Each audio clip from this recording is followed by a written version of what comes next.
All right, we're live. Welcome to this. Well, I'm going to call it an ORG podcast, but we are interviewing a lab in North Carolina. But we do have some special guests today, so let me introduce those. The lab we're talking about is a mother-son team. We're going to learn all about them. They got two microbending machines, and as the owner said, small fish, big ocean. And we're going to talk about that. But I wouldn't have got connected to them without Pauline. Pauline, how are you doing? I'm doing great. Thank you for having me. Pauline is from AOS, Micro Bending Machines. She's the one that creates the. She doesn't create it herself. She helps sell the wire bending machine. But they're located in Florida. They build them in Florida, sell them out of Florida, service them there, and so. And then we also have very experienced, doesn't need an introduction, and that's Arlen Hurt of Specialty Appliances. Now, if you hear a slight Texas accent, it's because he's in San Antonio right now at a conference. So glad you joined us, Arlen. No, it's a pleasure to be here. I really enjoy, sharing everything, and it's a great company, great time, and love the ORG. Yeah, and so we're going to bring in the main man of the show, Mr. David. Oh, and I see a kid in the background. So everybody wave at the little one. that's my middle son, Camus. Camus. Ooh, I like that. Thank you for having us on. We really appreciate it. Yeah. I love hearing stories from how labs get started and, how they're dealing with everything with digital technology and stuff. And then Pauline said, hey, there's this mother-son team. They got two bending machines. Arlen, you have three, right? Yes. Three. So we're going to talk about that. And that little fish, big ocean, I think that's a great way of saying this. So David, let's see. So your mom started the lab, right? Yes. So it goes back to 1996, and she started it in our garage. My dad built a little corner of the garage, just put up plywood, and we bought some basic equipment. She was working in an orthodontic lab, or orthodontic office, and they had the need for some appliances. So she said, well, I can do this. So they send her to Great Lakes to get a little training. She comes back, starts doing retainers, basic stuff. And so at that point, I'm 4 years old, and I'm playing in the garage, and my brother is coming out of high school, and he joins on. So at that point, it's a two-person team, and we're still pretty small. We have 7 employees out of North Carolina. Yeah, still small, and my brother is still there. So and my sister has recently even joined the team. She's a pharmacist, but she's helping us do some digital work and some accounting work. So it's great to have her on board as well. So we are, like you said, we are a small fish in a big ocean. And it really feels like that sometimes. You guys know how the industry has been over the past, I'll say 15 years. I think it goes back to, well, we got our model scanner. And that was like, wow, we're using this technology. This is awesome. And that was just the tip of the iceberg. We didn't even know what was coming. It was stuff that you imagined, one day we're going to have robots bending wire. Well, here we are. Yeah, here we are. So keeping up, like, you know how it is. We're a small team. Who's the research and who's the R&D team? It's us, right? We don't have a lot of manpower out there pushing around. So we go through this trial period of technology. Well, let's try this. And it has this pros, this cons. And we kind of just, we getting to the final destination has not been easy. So we've gone through 4 iterations of 3D printers and, we've gone through different laser welders, and now we're at wire bending machines. And hopefully we nailed that one, right, Pauline? Right. So, and the industry it's fun in that regard, in that it is now changing so quickly, and it keeps you on your toes. That's for sure. We're now throwing in AI, so you have you have the model creation softwares out there that do everything from basing and naming and hollowing and supporting to now we're doing digital blockouts, blocking out edentulous areas, doing molar ditching. Just, I mean, the list goes on and on. Oh, we're doing the metal printing, doing the printing of splints, direct printed splints. So, I mean, it's one thing after another. If you slow down, you'll get behind, and we've never been on the cutting edge of anything, right? I mean, Arlen and Specialty and other labs, they're leading the way on this stuff. We've never been on the cutting edge of anything, but we're not on the back anymore either. We're just kind of a couple years back from the big guys. We're in the wake of Arlen, and a big thanks to Arlen for doing the R&D for us small labs, so we can follow along. Yes. And so, quick background on Arlen. Where did you get your start? In the lab business? Yeah, in the lab business. Wow. That goes back a few years. Yeah, so I've been over 41 years, but it was a fluke. I started working in my uncle's pallet factory when I was 10, and when I was 19, my dad and my uncle had a falling out, so I didn't know what I was going to do. 32% unemployment rate while I lived in Indiana because of the oil embargo in 1980. Ooh. And I went to my dentist, and he's like, "Hey, your buddy Tim Geyer is going to Indiana University for dental lab technology." And I'm like, "What in the world is that?"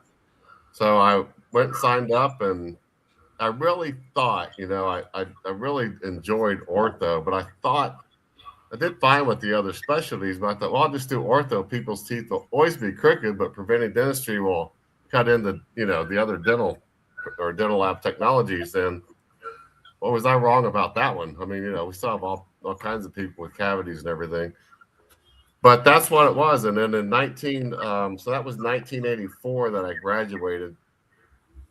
And by 1989, I was a lab manager. And then in 1993, I became a partner in specialty. Wow. In all those years, though, in 1991, you remember that the CAD/CAM really started in dentistry with the Serac Sorona system. Yep. And then shortly after, 3M did the LABA, and I was really studying all this stuff from then. And we got early on in the late 90s, we were working with a company called Geodyme in Minneapolis on doing scanning. And then, of course, we worked with OrthoCAD. We had the scanners in the lab that actually would take a bracket and put it on a model. It was like a little robotic arm. That's all, by the wayside now because Invisalign bought OrthoCAD or Cadent. Bought Cadent for the iTero machine. And a guy named Jay Phelps and I went to iTero, owned by Align at the time. So look, let's sell this thing to the labs because they aren't selling the machines. And as soon as so what I did was I'd speak at their national sales meetings. I took 3D printed models and with appliances on them and gave them to every single rep. And they started selling the crap out of scanners. And that's where our journey stopped. So we bought our first intraoral scanner in 2008. I think it got delivered in early 2009. Oh, wow. And then the first 3D printer we ordered in 2010, and it got delivered in 11, like early 11, because they had to build them. I mean, the first Stratus printer we bought was $264,000. See, David, we're so thankful Arlen took that hit for us so we could figure out 3D printing. And like you guys, in 2002, we bought our first laser welder. Now we have like 15 of them, but again, different brand, whole thing, just like you. And but when you see it growing, and that's really what changed in 2014, for example. 6% of our business came in from scans. Now it's 96%. Yeah. And that's just the way that it's going to keep evolving. And, I mean, I'm not going to keep doing this for like 40 more years or anything. So But I'm glad the road is paved because it's going to make it so much easier. And if we look at this transition, I mean, the wire bending machine saved us, especially appliances, because we were so busy coming out of COVID. We couldn't get people to want to come back to work. And if we wouldn't have had the technology, we just couldn't keep up. And with the technology today, I think we still have a lot more to go with the technology side of it on design. But as far as like getting AI involved in it and things like that, just to help us. But it's been a great journey. I mean, I've really had a passion for this industry, and I've always loved like sharing, what I learned and the mistakes. Like, we've been through so many printers. It's really crazy to think about the number of printers. We were running 108 FFF printers. We were duplicating all those models every day. Oh my goodness. 22 hours to print 6 models on each one. Oh my goodness. But we were also, my Form Labs isn't that slow. Well, now we have 2 printers that print 1,200 models, in 22 hours or 20 hours, whatever. Then we have, the big L1, the M3, the 4 of the Lux Creo machines, and some of the big machines, and then I think we have about a half a dozen or so of the little ones. But it's letting us go to, how do we make this business work? How can you actually be successful too, whether you're a big lab or small lab? Because labor is always going to has been the problem in dental lab technology, whether it's training time. So the biggest thing when I talk about the machines is that we took a 6 to 12 month period for training a wire bender after COVID. They're being actually productive in a month, and that was huge. Or longer. Really, yeah. Well, it's really huge. Manual wire bending is way further out there for production. Go ahead, David. Exactly. I can piggyback off of that. 2 years ago, Maria, our owner, who does all of the removable appliances, falls and breaks her wrists. Oh no! So it was bad enough to get pins and everything in. So here I am doing all the removables and all my normal fix and all the customer service and stuff. And had we had a wire bender, it could have been a lot easier. So it's just about hardening, because we know as a small labs, we're 1 or 2 big problems or accidents away from having a really, really big problem. Yeah. So you either got to find partnerships or find ways to harden the lab. And the wire bending machines are one of the steps we're taking to harden the lab, where should we go down a technician, hey, we can ramp this process up, or train other person here to make Hawley bows, to make lingual arches, TPAs, Nance appliances, bonded RPE frames, whatever. So we're very excited about that. It's not been easy, and I don't foresee it being. I don't know. It's going to get better, right? But it's not an easy adjustment to learn. But maybe you find the right person and get them in there, and they pick it up quick. Somebody that can move the model and the wire in space and move things, have that mind to really manipulate it. If they're a 2D person, it could be more challenging. Yeah. But I have a background in chemistry, so I loved moving molecules around in space, and for me, I was like, this is fun. And other people look at it and they're like, this is really scary. But the wire bending machines are going to harden us to where, and you know what? I'll go further. I want to make a good product. I want to make the best product we can make. And the technology nowadays is getting us there quickly, in my opinion. The models, the 3D printed models, the maybe the not needing to use separating agents, the speed that we can do something. I can print something and overnight it and have it to the West Coast. And you're helping these kids out, and That's what we want to do. We want to give the best product we can do at the fairest price. And you know what? If you do that, I don't know if we can grow into something as big as what Arlen has manufactured. And I don't even know if I want to go that far, but right. but we can, if you make that a good product with good customer service at a fair price, they will come. They will come. Absolutely. That's now I got my pretty much my start is I got a call from a doctor, and he was my biggest account at the time. He's actually the guy I trained under as an orthodontic assistant. He taught me a lot of lab before I went to lab school. And I came back, started working for him, and he's my biggest client. And he calls me up in 2018 and goes, "Kate, I bought a scanner, an intraoral scanner. Can you print models?" And I'm like,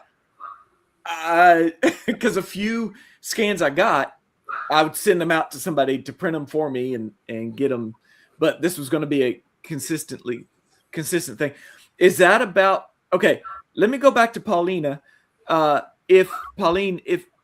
did AOS start? Because I got my first printer in 2018, and then AIM was a precursor to AOS. AIM started 35 years ago, going on 36. AOS we started developing the software in 2017, and we launched at 2019. Okay, so y'all were right at that cusp of, because I immediately went from like what Arlen was saying, 6% of scans coming into 70-80% of scans. And so it forced me into the digital. I was going to wait another year before I bought a printer. And it's actually that printer right there. I still have it from 2018. And it forced me into that. Is that what you found? Arlen led the way, but David, is that what you found around that time? That's when y'all were getting forced into? Oh, totally forced into it. One of our biggest clients here makes the straightest teeth of anybody around, Dr. Davis and Goldberg. Now, they were our main customer, and as soon as they went digital, we had to have it, right? So we got the same machine you had back there, the Form 2, and God, that was a disaster. So have you ever cleaned the inside mirrors of a Form 2? Oh, I haven't had to do that yet, but I've heard nightmares from it. So you got forget that machine. So we were forced into it, and we didn't hit it out of the park. We did not, and we lost our biggest account, and that was pretty eye opening. Oh my gosh! And it wasn't entirely that, but in all honesty, we could have had a better product, right? So, and then faster. It has to be faster. It has to be reliable. And we did that for so long, but you introduce new technology, and if you don't nail it, your product goes down, whatever. So our hand was forced. And then from there, it was like I became a 3D printer maintenance guy. Yeah.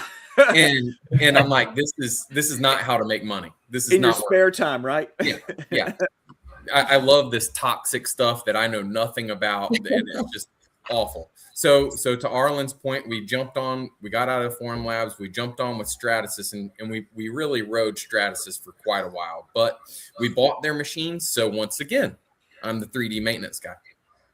So I know a lot about Stratasys. They're inside and out, literally. I have changed things in there that I never foresaw coming. So we are now into a company that we lease. And, when things go wrong, it's not David putting the pliers down. We're getting all, it's just call them and they will help us. And to be honest with you, I was scared to go back to, I think it's SLA printing or whatever, but it's been awesome. So finding these right partnerships, these right companies has been huge for our success over the past, I'll say since COVID, 2 to 3 years. And man, but it's not been easy. It's not been easy. And it seems like now COVID is this start of the fire pretty much of digital. Because you didn't have to take impressions, so you could scan. And then I love not having to get bloody, slimy saliva impressions in. And David, it sounds like Maria was the study model technician. Yes, and she probably knows all about those bloody, nasty impressions. But she's been thrown up on and all that. I got thrown up on, and you just got to sit there and hold it and just let it run down your arm. I'm like, give me a trash can, somebody. But yeah, that I think that seems to be the what started this wildfire of digital for a lot of labs was, and I think a lot of labs closed because they were like, I don't want to continue. I'm close to retirement. Let me retire before I have to do this digital stuff. But that was not in y'all's plan. Either Arlen or David, when this all happened, it was just buckle down and let's figure something out. Yeah. Pauline had a story. She told me that she knows a guy who his life was pretty well ruined from jumping through the technology hurdles. That, it's so much stress on a small lab to get it right. And we lose that big customer, and it's like the world's sinking. Yeah. You don't know where you're going to get your next order from or whatever.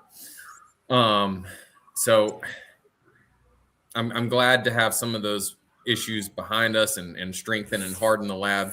There's one more thing that we still fight with, and that's when you lose a customer and you didn't do anything wrong other than not be big enough.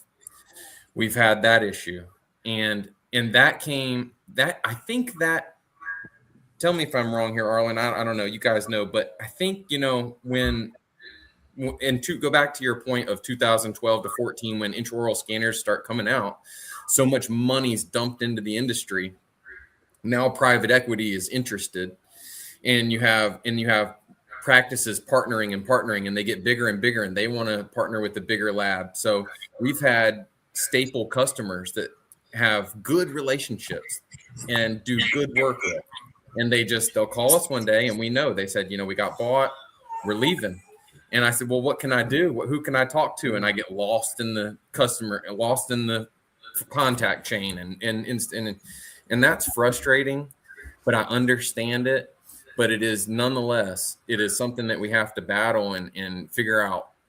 Well, do you have to go into contracts, and people don't want to do that? What can a small lab do to not lose a customer from that? And I don't know if there is an answer other than, do things like hardening, build partnerships. Well, if my lab goes down, your work will be sent to this lab. I don't know, stuff like that. But it is a small labs. We are a small fish in a big ocean. It seems like a lot of the time. Yeah, I think, David, one thing though is like big labs are not immune to that. So okay, we do the same thing. You have these big customers, and it's so and what it is, you aren't dealing with the doctor anymore. You're dealing with the procurement person, and all they want. Procurement person is just like, I want to focus on the money. Bottom line. Well, you can focus on the money, but I'm not going to be your guy, because we do everything that we can to comply with everything with FDA and all that stuff, and ISO, and it's just a lot. It costs a lot more than not doing it. And so I say, well, that's then if you lose some, but it's okay as long as you have a good product, you treat your customers right. I think you're going to be fine. The private practice is going to always be there. And one thing that I would recommend you do is look at, there's so many regional DSOs. I don't know if you know that. There's 6 to 20 offices. Those are perfect. And you can compete with anybody on those. You can be more competitive. You can look at things like that, or just one thing you'll find that helps build your practice too is training your doctors on your products. Yes. Yes. Just the AOS machine. This is a fluke, but in 2017, I spoke at the AO. I turned the wrong way coming out of the speaking room, and I come walking back to the convention center this long way, and I go by this guy that has this machine, And I'm like, what in the hell is that? And it was a 3D wire bending machine. There's a guy named Johan who was the sales manager for AIM. And I said, dude, you guys I said, you need help. You just don't understand. So I took a technician of mine and we go up there in December of 17. And we're bending, like we're just showing you, slowly bending wires. Like this is what you want it to look like. And the programmers, there was 2 programmers we worked with, just absolutely amazing. They're writing code so fast. Then we did some Teams meetings and stuff following up after that. So then we had a machine, and we were, well, I guess we had a machine like early, and we were bending, and then we could get up the next morning, and the thing wouldn't work. It was like, what happened? It's like, well, we wrote more code last night. It's like, stop. Let us get used to what you did. You can't do 16 updates a day. What? In the original time slot of what we did in 2 days, we actually had code written for every single wire in the laboratory.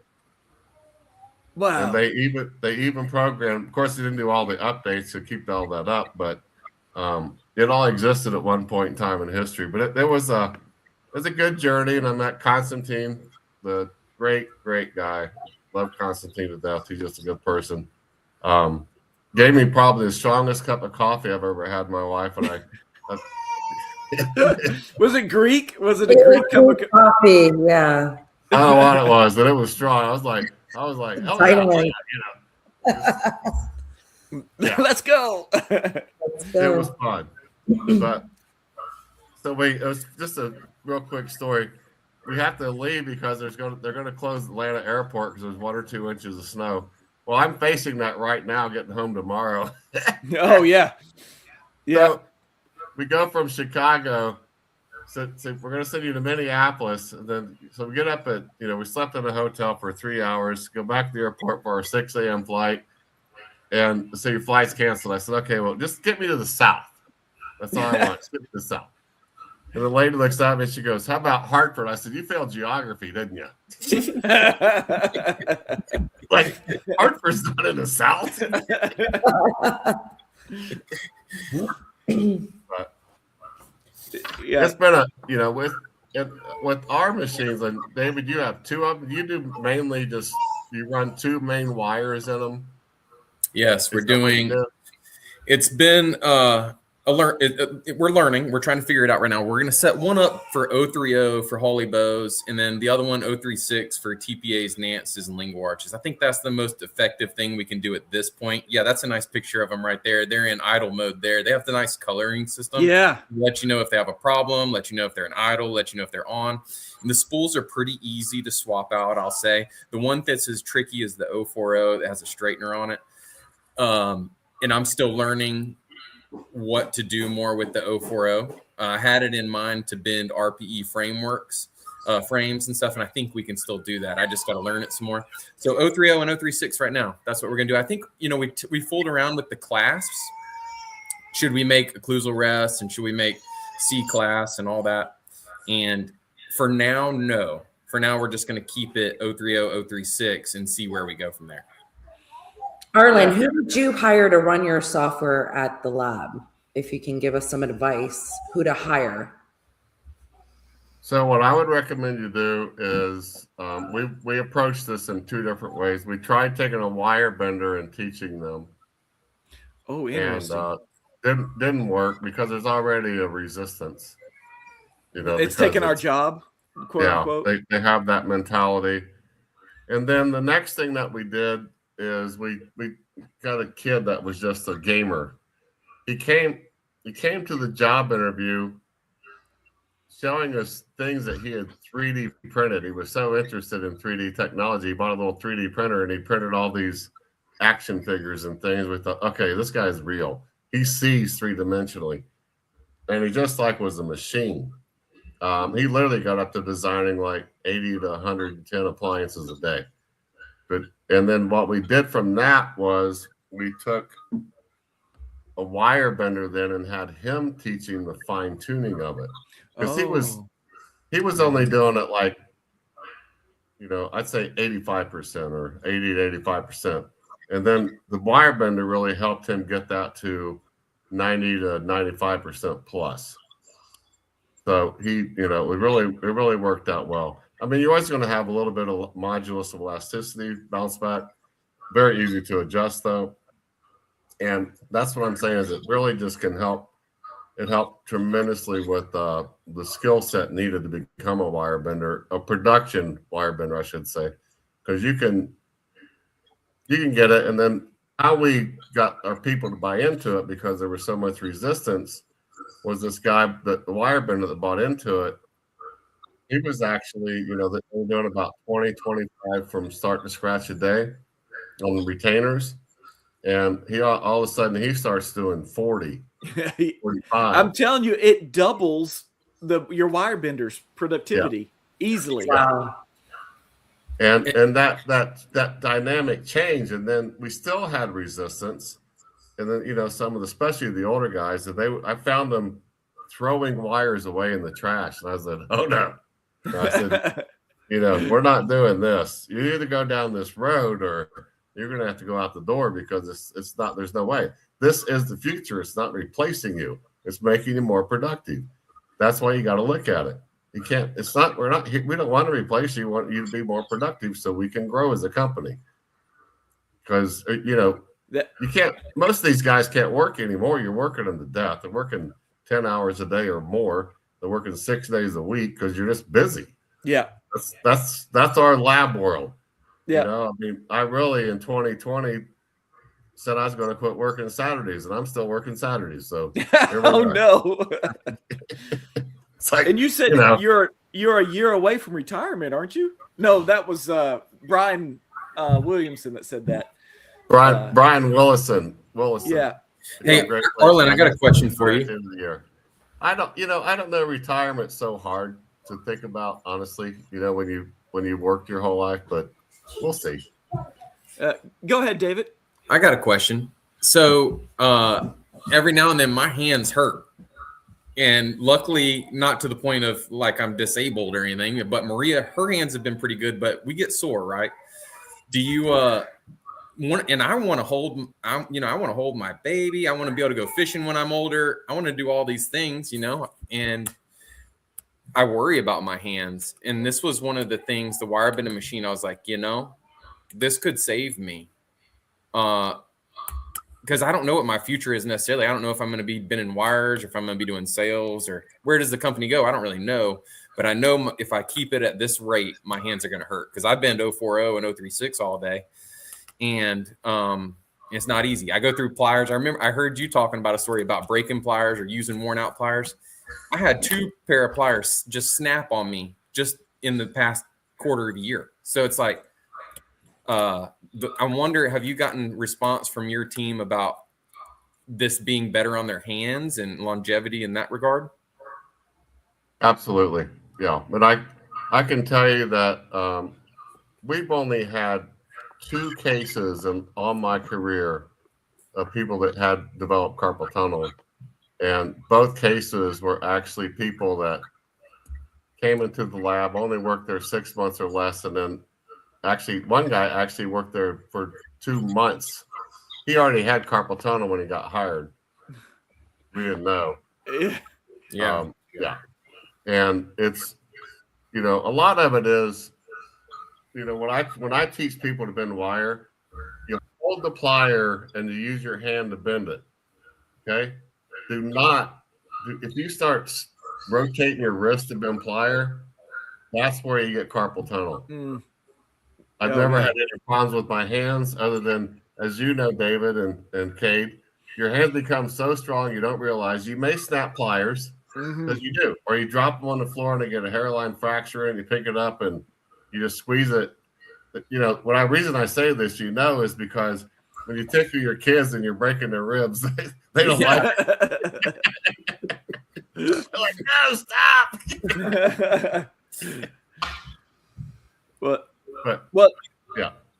Well, I was going to ask that decision, David, and Arlen, we'll get to your decision too. Maybe it lines up. this big investment into a wire bending machine that's new to the industry, what was your decision process of, I need this new technology that's out there before anybody else my size? Well, And to get two at that. multi-layered for sure. Let's see. How do I say this? Okay, so my mom's approaching retirement, and she does all of our removables. And are we going to find somebody to replace her? It would be difficult. It was going to be a challenge. So I said, let's try something else. Let's look at these machines more closely. And Pauline says, hey, we're having a sale. And I said, that sounds good. So we had a little money we needed to spend. Other things were the longevity. We just discussed that. And it's the technology changing, right? So let me back up all the way to the beginning. This year has been crazy for me and OrthoTech. At the beginning of this year, I had my third kid, and OrthoTech got so busy at the worst time possible that I would come home, do dinner, bath time, bedtime, and then go work in the garage until 1 or 2. So it was just, I did that for half a year all the way to the summer. So we're just so busy. And I said, this is not going to be sustainable. So I start training someone to fit bands or molar ditch, right? So I'm sitting there training this person molar ditch, and about the time I got them proficiently trained at molar ditching and fitting bands, here's metal printing. Good. We do that. And then, here is molar ditching, digital molar ditching. Great. So now I have another technician I got to keep busy, right? So I said, this is a good opportunity to put that technician just stick them on the computer and see if they can do it. It just kind of, everything kind of lined up to do it. And I'm no fool. I think that the wire bending machines can make a better product than I can. And if I'm really good at it, they can probably make a much better product than a year 1 wire bender, a year 2 wire bender. So I'm going to sacrifice all this product quality, maybe for years, to transition to traditional wire bending. And there's a place for that. There's a place for traditional wire bending for sure. We're not going to completely get away from it. But I'm also not naive to the point that a machine can do it better than me, I think. And to Arlen's point, maybe we start at 80% and hopefully get to 95% proficiency. I think that's possible. So it was a perfect storm at OrthoTech of being busy, yet the technology pushing you and freeing up space. Now we're just paying for products on a computer, paying for software that is making life a lot easier and freeing up tech. Like Arlen's point, he gets pushback from the wire benders. Well, I got pushback too. They're like, well, you're going to take our job. You just trained me on this. You're going to take my job. I'm like, no, it's exactly what you said. We're going to get you better, more efficient. OrthoTech gets more efficient. All these labs can get more efficient, and you do the next thing. But you just got to have people that are ready to adapt, willing to learn, and remind them that you have their best interest at heart. We definitely try to keep it like a family business and hire accordingly. So it was a perfect storm for us to get into that. And Pauline and Constantine and her whole team over there filled a good need at the right time for us. So it really worked out well. Arlen, I have a question for you. How long did it take your software designer to actually learn our software to start designing to 95%? Probably about. It was probably, well, first of all, he designed on his own without the wire bender's help for probably 6 months, and then I would say within 6 to 8 weeks is when it really changed with the wire bender's help. That's what put it over the edge on that, and that extra 15% or even 10% is huge in production numbers. So practice makes perfect. You have to practice every day, David. Every day. We just got our answer. Yeah. I had kind of told my team, this is not going to be easy, because I had already played with the software, right? I was the first one to test it out. I got good at it, but not great, and not where we need somebody to be. And I said, this is going to take some time, especially if you know, depending on the person, especially, right? So I thought maybe a year, and to what you're saying there, Arlen, it sounds like maybe half a year or ish. So that's good news to me. Yeah. But he was doing like probably 50, 60 cases a day then.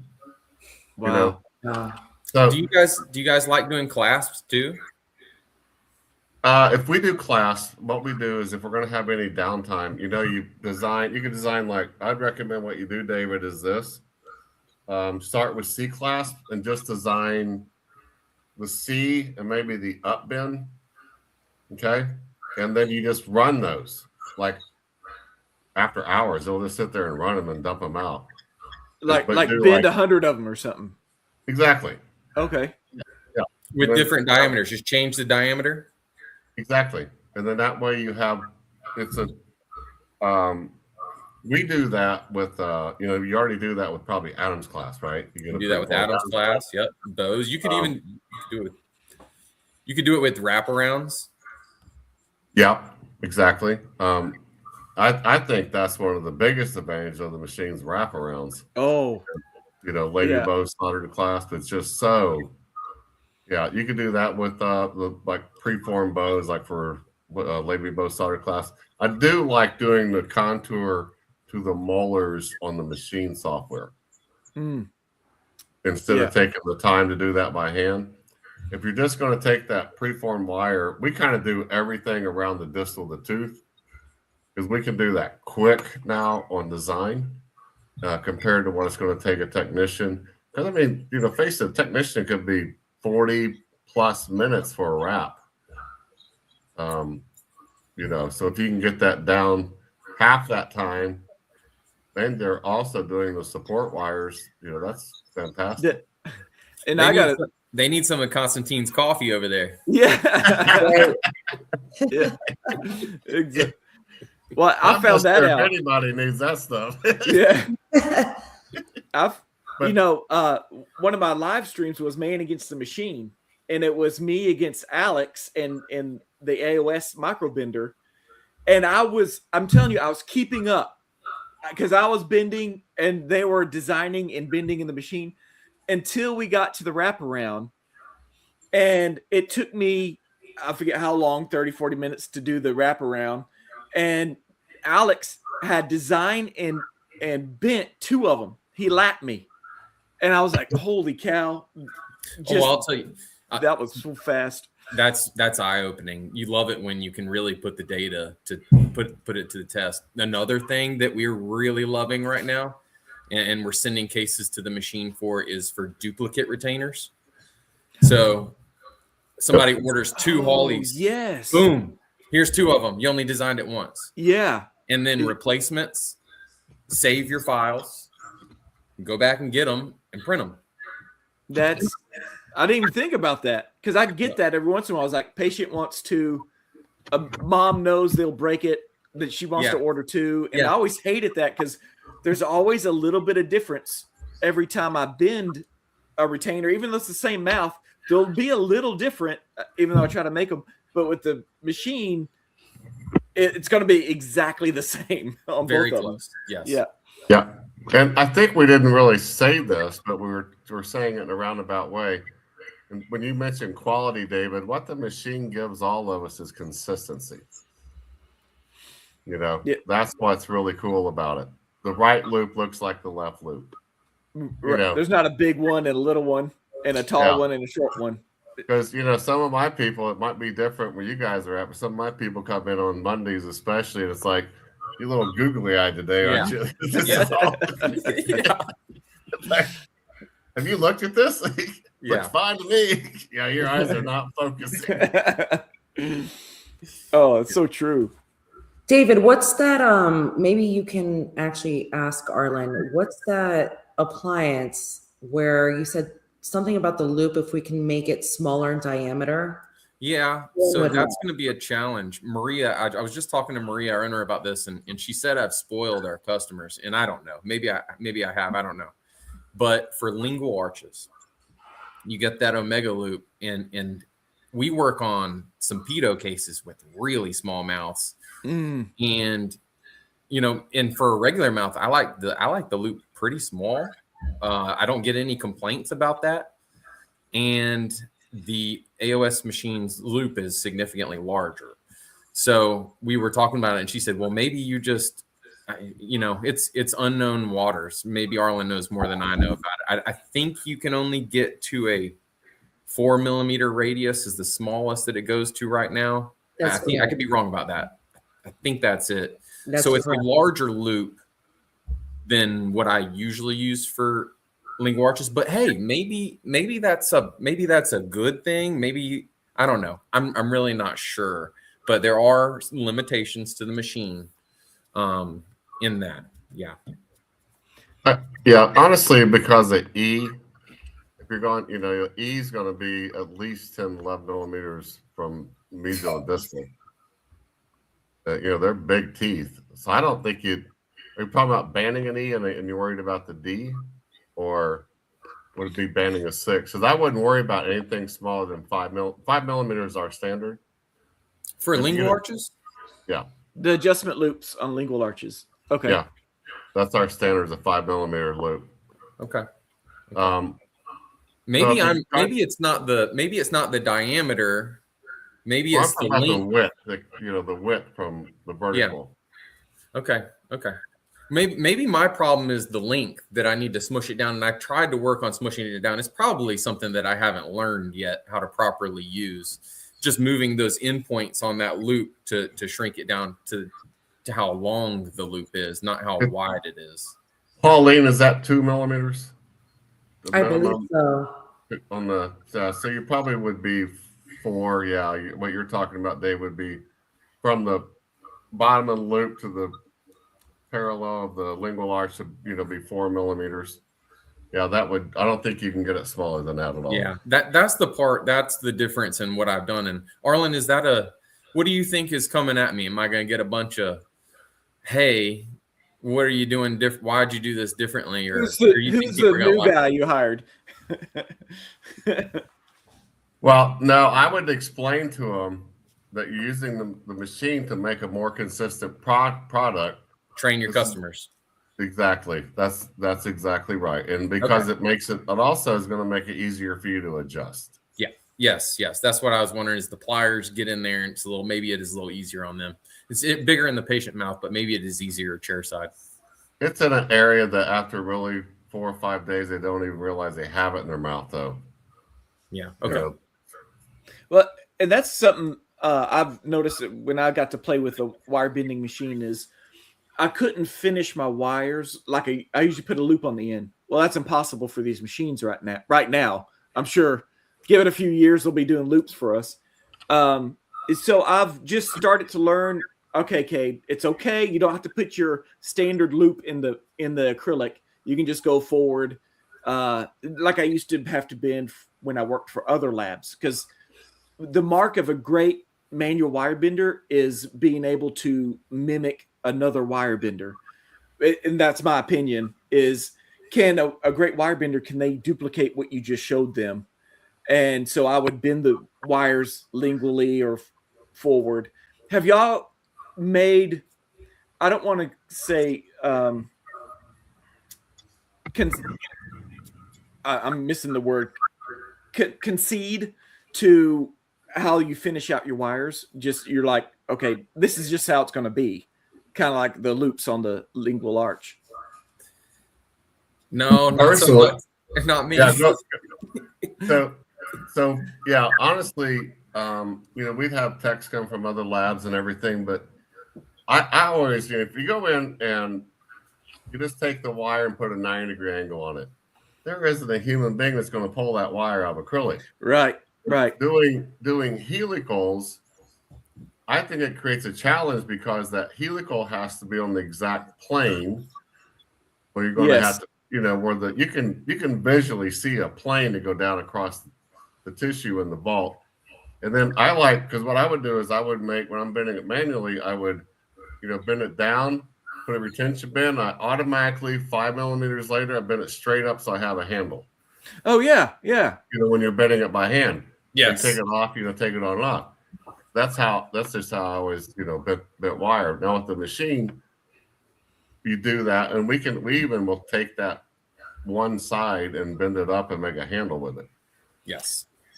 Oh, that's while you're finishing one side, that handle side is very helpful to maintain your position. Yeah. But so I might have misunderstood a little bit. Yes, I do have some amount of of leeway there that says, okay, this is good. This is good, right? But yeah. I'll also, it's just a character trait thing. I'm super anal, super want to get it perfect, right? Stuff that gets embedded in an acrylic don't matter as much. Right. Yeah. It's not embedded in an acrylic. Let's get it right. And one of the funny things about lingual arches is which we're going to use this AOS machine a lot for, right? So you look at the appliance and you're like, oh, I can adjust that once I get it in the quality control room, right? Not really. Once you have bands on the lingual arch, in my opinion, you get those bands on there, lasered on, soldered on, set, right? And you go in there and you need to tweak the loop up a little bit. Good luck. It throws everything else off. Good luck. You just threw it all off. So once you would think it's an adjustable appliance. It's not as adjustable as some of our other appliances that we make. You could adjust other things a lot easier than you can adjust a lingual arch. So this machine is going to definitely help. It's not always easy to get the loop 1 millimeter off the pallet. That's one of the more challenging things. You eyeball it and you shoot it down there, and then you tweak it a little bit, and you go to your next bend, and here it is. It's back up again or back down again. And here you are. You're going backwards, and I want to make the least amount of bends possible. So I will say the AOS machine has a really nice function of swinging that loop back and forth, and you can get it right there on the 1 millimeter away from the pallet, wherever you want it. So I'm looking forward to less adjustments in the QC room because I don't believe in adjusting a whole lot of stuff in the QC room. We shouldn't have to. If we do everything else right, there should not be a ton of adjusting to be done. So looking forward to that. Well, as soon as we can 3D print acrylic, we won't be adjusting at all. Yeah. Oh yeah. I saw a first rendition of that a couple weeks ago at Inman Orthodontic Lab. That was really neat to see. So that's the future. And let me we're at an hour here, and that's where I usually like to cut things, but I want to see each of y'all's future vision of where you think the industry is going from here. Arlen, let me start with you. What do you think the next? Y'all are growing in business size too, growing all over the United States. What's next for your specialty? Well, I want to say more for the industry, and especially just one of the first people in this space, trying to conglomerate things, and it was more because of so many of my friends that had labs had no exit plans, had no things to go in, and that's really okay. So that why just don't close your lab down? That's crazy. Your lab has value, sell it. It's get your EBITDA number, and then you get a multiplier for it, and you can retire more comfortably, whatever. So that's kind of where that's going to keep happening in business because, David, huge opportunity. Here it comes for us from an old guy. 62% of lab guys are 55 and older. So the future is huge for you. So that's a good thing. Technology wise, the AI is just going to keep going. We're going to still have, it's just going to be basically almost like a continuous machine to make an appliance at some point in time. And the wire bending will be a component of it, 3D metal printing, the 3D printing of the acrylic. And the other thing that we're going to see is materials that are just so much better. Amazing materials that's going to keep developing. That's one thing about this country in the future is there's a lot of smart people that are just going to keep making it better. maybe in my journey, I laid down a little foundation, but you guys take it from here. You're going to keep going and making this better and better. And the science, the science side of it is just going to, they now have like, for example, if you guys are aware of this, but they're developing a material. It is like there's zirconia and a polymer mix. It is almost exactly like the same hardness of the tooth.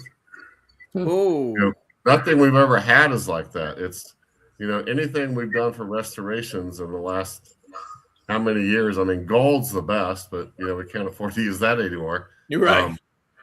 But when we have that, then our restorations won't break down our teeth on the opposing arch. And we're going to see that same thing in orthodontics. We're going to see that with, much more elastic materials that are being bent. The wrought wire, I think you're always going to need for bent wire, but you can't just always print it. Some appliances you can get away with it, like habits and some of those other things like that. But we're going to have that need. And when there's a need, it's going to get fulfilled. And there's a lot of smart people out there to do it. Yeah. So, David, what do you think what's the future for OrthoTech or the industry? Yeah, good question. Twofold. First part, maybe y'all look at big picture industry. We saw this big swing to clear aligners, right? Mm-hmm. Mm-hmm. And I believe in balance. Is there a balancing coming, or is it already here, or where are we at in that? That's a huge question for me. And we never lost Hawley business, but we do the Hawley business that we lost it to in-house laboratories, 3D printers doing all that right. But are we going to lose the aligners to invisible stuff permanently? I don't think so. I think there's a balance coming back eventually. So I think that for the industry, and then I think there's going to continue to be a lot of the same. I believe in braces. I believe in expanders, whether they're metal printed or otherwise. I think there's maybe a pendulum swift coming back from let's do clear aligners for everything to maybe that was tricky to maybe coming back. And then for OrthoTech, our future is we're just getting ready to scale up a little bit. So we've bought the wire bending machines. We have the 3D printers that are going to work. We know when we show up, they're not going to break. They're going to give a quality product for months at a time. I'm not going to be in there doing that. So it's going to be scaling for OrthoTech because we have some of the infrastructure we need to do a little bit more. And but I'm not going to sacrifice quality as we do it. So can you grow? My father-in-law always has told me you can grow too fast. So we got to be careful what we take on, how big of a bite we take, who we go sell to. When you get that, am I going to be working nights? Am I going to have to hire somebody that's not going to get proper training? So OrthoTech is going to scale, but we're going to try to do it in a smart way. And then one last thing, this is kind of random, but if there's any other small labs that are listening to this, one thing that I hate to see is us getting bossed around and trampled on. Don't let that happen to you. This goes back to Arlen training your customers, but some customers will not be trained and you will not be able to make money off of them. Mm-hmm. And the relationship, you can do your best. You don't want them to go bad mouthing you, but do not get trampled on by somebody you'll never be able to please. And I've seen a lab recently close to me, and I couldn't believe it. I went in there and she was telling me stories about I couldn't satisfy them. They're sending it back for remake. And I said, well, what do the impressions look like? What do the models look like? Oh, well, there's distortion. Oh, we can't see the gum line. OrthoTech doesn't make everything with a guarantee. I know some labs offer guarantees and stuff like that. OrthoTech's very careful about that because there are cases where we cannot help these people. So it's always funny when we get a new doctor or new phone call. It's like, well, where'd you come from? And why are you, what do you need? And yeah. So we get the first impression and it's like, oh, that's an uninterrupted 6 that you want me to band. I'll do it. And I'll do my very best. But if we No have guarantee. no guarantee. And I'm honest, upfront, honest. I'll do my best. Maybe I make the second one at half price. But OrthoTech is beyond the point of partnering with people that either A, can't be pleased and don't want you to make money, or B, they don't want to make a good product for their patients. So you can, smaller labs, you do have some power. There are opportunities out there. You can go out there and life does not have to be as hard as it is for some of us out there. That's well said. Yeah. Well, it's very well said. And I will tell you this, David, I believe that my entire life I've asked many customers to go find another lab in my journey, because you just can't please everybody. You can't let somebody who doesn't really know what they're doing blame their failures on you, but it was costing you money. And I 100% agree with that. It's one of the things that, and the other thing I will say that besides that for small labs, the other thing is don't let people not pay you. Right. You're not a bank. Yeah. You don't get out loans. Yeah. I mean, no, seriously, you got to be really adamant about that. You know, have a great policy, stick to it, put their work on hold, but don't do that. It's just not good. Yeah. That's well, and David sent me, you know, growing as he's growing, he sent me pictures of his new digital wire tech. And That's him. Oh, wait, maybe that's the wrong picture. Maybe it's this one. Yeah, maybe. Could be. I love it. Yeah. In all honesty, I say chase your dreams. Hey, this is why I do it right here. This is what I do it. Yeah, that's why you do it for. That's a great way to put. Having a family business is nothing better than that, and it being passed down from, you know, your mom to you and your brothers and sisters. That's great. Yeah. Paulina, you know, let us know. You are a big resource. You're becoming a big resource. You didn't start in this industry. You started healthcare, actually. Healthcare administrator, yeah. Yeah. And so now you're learning this whole new industry, and a lot of people are coming to you. Let me put your email on here so people can get a hold of you, and you can contact her for questions about the machine, or if you have a question for Arlen or David about theirs, she can get you hooked up with them. But you know, what's the best way? Is it contacting you through the email? Email's fine, or they can call if they want. Okay. But email is better. And sometimes you're running specials with the machine. You got any going on right now? We are. So if you're at LMT Lab Day Chicago and at the Orthodontic Resource Group, I sent probably over 2,000 letters. So we're running a 5% right now off. Oh, nice. Okay. The entire bill. Yeah. The entire what? The entire bill. Oh, okay. So that's great. But she brought up the conference, and you can come see the conference. Come visit us. It's the largest orthodontic lab conference. AOS is a ORG member, so they're supporting the industry. And AOS is one of I think you were the first one to sign up for a booth there. So you'll be there. You can see the machine in person. You can go to orthodonticresource.com, which is this site here, and you can see the classes that are there that you can take. All the speakers. We got people from different Canadian labs and all there, and a new RPE inventor, this professor from Harvard.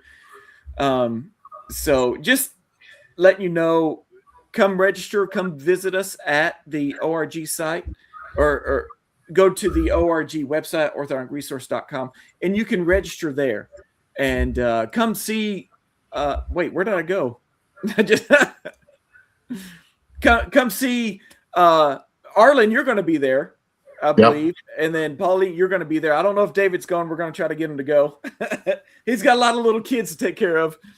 So, but we are going to be live streaming some of the conferences, some of the courses. So I just want to say, put that promotion out there for the ORG to register. But Arlen, David, Pauline, thank you for making this such an informative thank you guys podcast. And I'm going to end it there.